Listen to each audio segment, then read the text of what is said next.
नमस्कार, मैं अमन आज आपको अपने चैनल आकाश अकेडमी पे स्वागत करता हूं। आज मैं आप लोगों को महाद्वीप पढ़ाने जा रहा हूं जो बहुत ही इम्पोर्टेंट होंगे।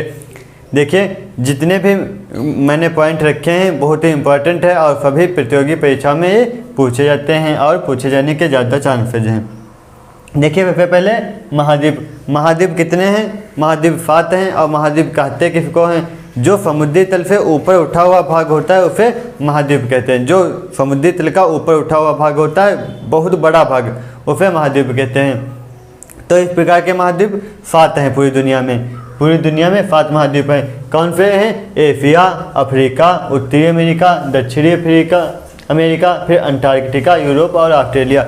ये 7 महाद्वीप हैं, जिसमें सबसे बड़ा एशिया है और सबसे छोटा ऑस्ट्रेलिया है। सबसे छोटा तथा सबसे छोटा एशिया, सबसे बड़ा एशिया तथा सबसे छोटा जो है ऑस्ट्रेलिया महाद्वीप है। फिर देखते हैं, देखिए ऑस्ट्रेलिया, एशिया महाद्वीप और उत्तरी अमेरिका महाद्वीप। फिर क्या है? एशिया, उत्तरी अमेरिका तथा यूरोप। ये किस गोलार्ध में पड़ते हैं? ये उत्तरी गोलार्ध में पड़ते हैं। एशिया, उत्तरी अमेरिका तथा यूरोप उत्तरी गोलार्ध में पड़ते हैं।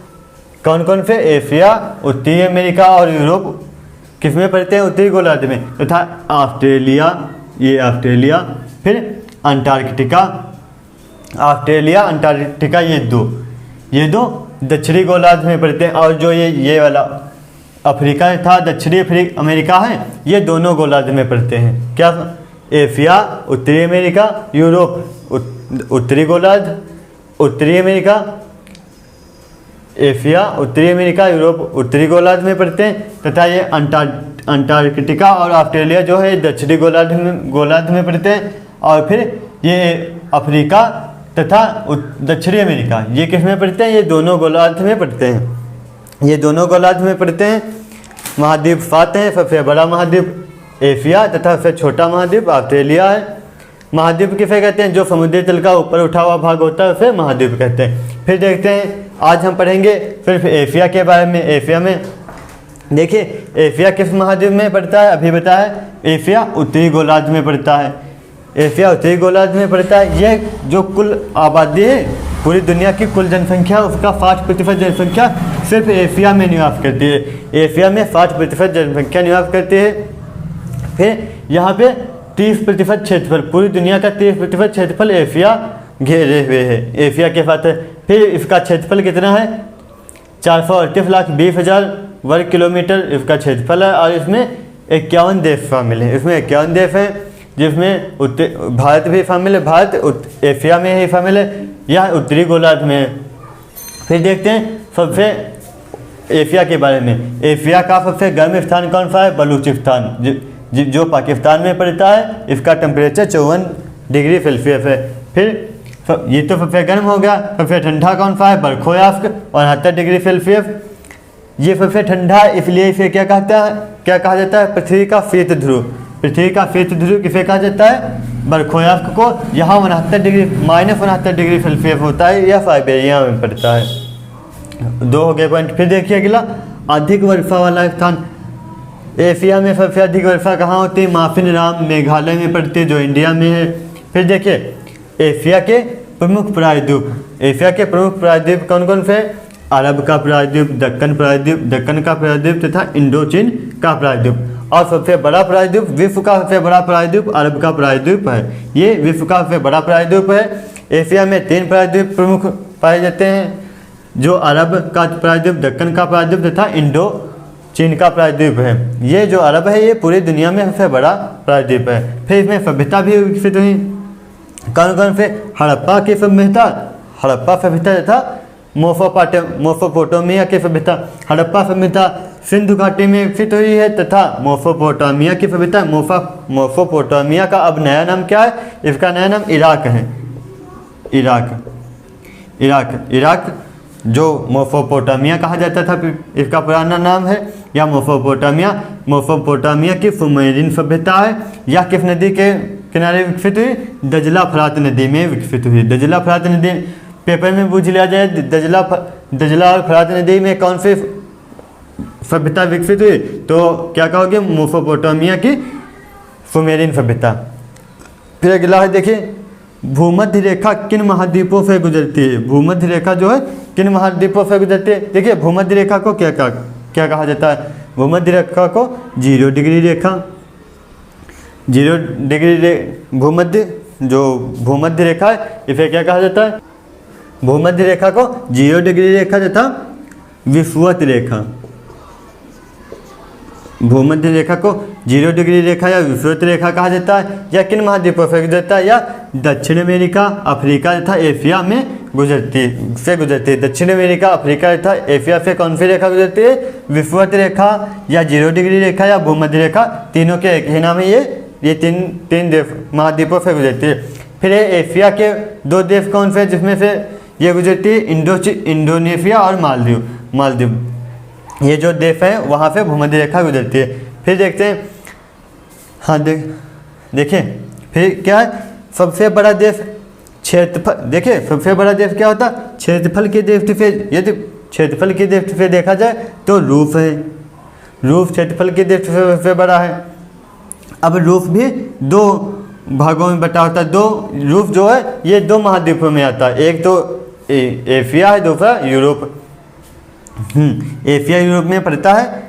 रूस लगभग, देखिए जो एशिया में पड़ता है उसे क्या कहा जाता है, उसे साइबेरिया कहते हैं। जो भाग रूस का एशिया में पड़ता है उसे साइबेरिया कहते हैं। उसे साइबेरिया कहते हैं। और यह 2 महाद्वीपों में पड़ता है। एक तो एशिया हो गया और दूसरा यूरोप और एशिया में रूस पड़ता है। अब बात रही कि ज़्यादा भाग किसमें पड़ता है। ज़्यादा भाग एशिया में तथा कम भाग, मतलब अधिकांश भाग जो है एशिया में पड़ता है तथा बहुत ही कम मात्रा में यूरोप में पड़ता है। लगभग एशिया का 171 लाख वर्ग किलोमीटर है इसका क्षेत्रफल, जो 170 लाख जो वर्ग किलोमीटर हो गया वो एशिया में पड़ता है तथा 1 लाख यूरोप में वो पड़ता है इसका भाग।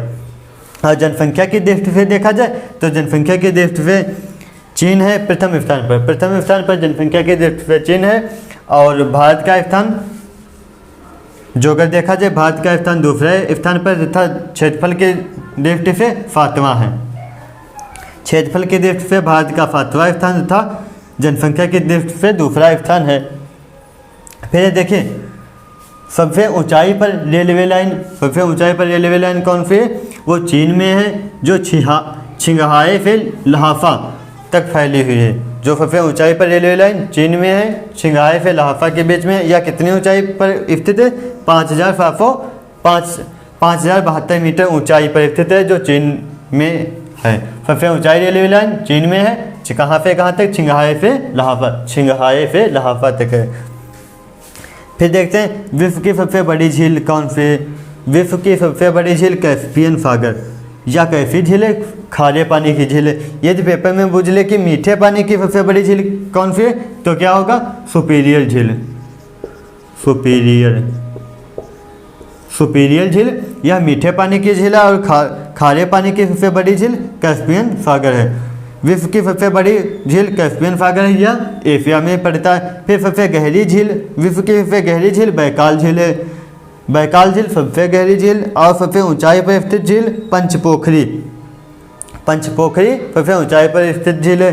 फिर विश्व का सबसे ऊंचा पठार तिब्बत का पठार है। इसे विश्व की छत भी कहते हैं। या कितनी ऊंचाई पर है, या 5000 मीटर की ऊंचाई पर है। इसे पामीर का पठार भी कहते हैं। अब आगे देखिए, विश्व का सबसे लंबा रेल मार्ग ट्रांस साइबेरियन रेल मार्ग है। फिर है सबसे लंबा प्लेटफार्म, वो तो रेल मार्ग था, ट्रांस साइबेरियन रेल मार्ग होगा। और फिर प्लेटफार्म कौन सा है, गोरखपुर प्लेटफार्म है। यह उत्तर प्रदेश में है, भारत में है। और 1.3 किलोमीटर इसकी लंबाई है। फिर है सबसे गहरा गर्त कौन सा है, मेरियाना गर्त सबसे गहरा गर्त है। यह कहाँ पर है, प्रशांत महासागर। और प्रशांत महासागर जो है ये प्रशांत महासागर सबसे गहरा महासागर, सबसे बड़ा महासागर कौन सा है, प्रशांत महासागर। सबसे बड़ा महासागर, सबसे गहरा महासागर प्रशांत महासागर है। और प्रशांत महासागर में ही मेरियाना गर्त है। और इसकी गहराई कितनी है, प्रशांत महासागर मेरियाना गर्त की गहराई 11,022 मीटर गहराई है इसकी, 11,022। फिर है विश्व की सबसे ऊंची चोटी कौन सी है? Mount Everest. माउंट एवरेस्ट सबसे ऊंची चोटी है, या हिमालय पर्वत की सबसे ऊंची चोटी है, मतलब हिमालय पर्वत में है या नेपाल में स्थित है। इसे क्या कहा जाता है? इसकी ऊंचाई, सबसे पहले इसकी ऊंचाई देखते हैं कितने। इसकी ऊंचाई 8,850 मीटर इसकी ऊंचाई है। 8,850 मीटर इसकी ऊंचाई है। और इसे क्या कहा जाता है? इसे नेपाल में जो है, नेपाल में इसे क्या कहते हैं? हाँ, नेपाल में इसे सागर माथा के नाम से जाना जाता है। और इसे पृथ्वी का तीसरा ध्रुव, पृथ्वी का तीसरा ध्रुव भी इसे कहा जाता है। इसे नेपाल में इसे सागर माथा कहते हैं, पृथ्वी का तीसरा ध्रुव कहते हैं। 11.8,850 मीटर इसकी ऊंचाई है, या नेपाल में स्थित है।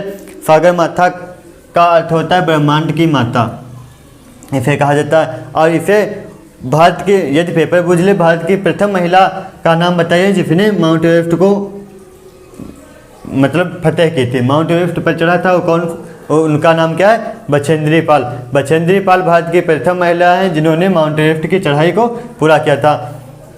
फिर दूसरा है विश्व में सर्वाधिक डाकघर वाला देश, वो भी भारत हो जाएगा। फिर विश्व में सबसे अधिक रबड़ उत्पादित करने वाला देश थाईलैंड। प्राकृतिक रबड़ उत्पादित करने वाला देश, प्राकृतिक रबड़ उत्पादित करने वाला देश थाईलैंड होता है। फिर विश्व का सबसे अधिक फिनकोना उत्पादित करने वाला देश इंडोनेशिया है। अब फिनकोना का क्या काम होता है? फिनकोना से कुनैन मिलता है, और कुनैन किसकी दवा है? कुनैन मलेरिया की दवा फिनकोना मतलब कुनैन है, ठीक है। फिर सबसे अधिक जलयान बनाने वाला देश जापान है। जलयान बनाने वाला देश जापान। सिंचाई नहरों का जाल, सबसे अधिक दुनिया में सबसे अधिक सिंचाई नहरों का जाल कहाँ है? पाकिस्तान में। पाकिस्तान में सबसे अधिक सिंचाई नहरों का जाल पाकिस्तान में है। जलयान वाला देश, जलयान बनाता है जापान। फिनकोना इंडोनेशिया, रबड़ थाईलैंड। डाकघर सबसे अधिक भारत में है। सबसे ऊंची चोटी माउंट एवरेस्ट, सबसे गहरा गर्त मेरियाना गर्त। प्लेटफार्म सबसे लंबा है गोरखपुर, और सबसे रेल मार्ग सबसे ऊंचा ट्रांस साइबेरियन रेल मार्ग है। माउंट एवरेस्ट की ऊंचाई 8,850 है, बहुत इंपॉर्टेंट है, ये बूझ लिया जाता है। और सागर माथा इसे कहते हैं, पृथ्वी का तीसरा ध्रुव भी इसे कहा जाता है। दोस्तों यदि वीडियो अच्छा लगा तो लाइक, शेयर एंड कमेंट कीजिए, और मेरे चैनल को जरूर सब्सक्राइब कीजिएगा, जिससे क्या होगा, मेरे जो जितने भी अगले वीडियो आएंगे उनका नोटिफिकेशन आपके पास पहुंचाएगा।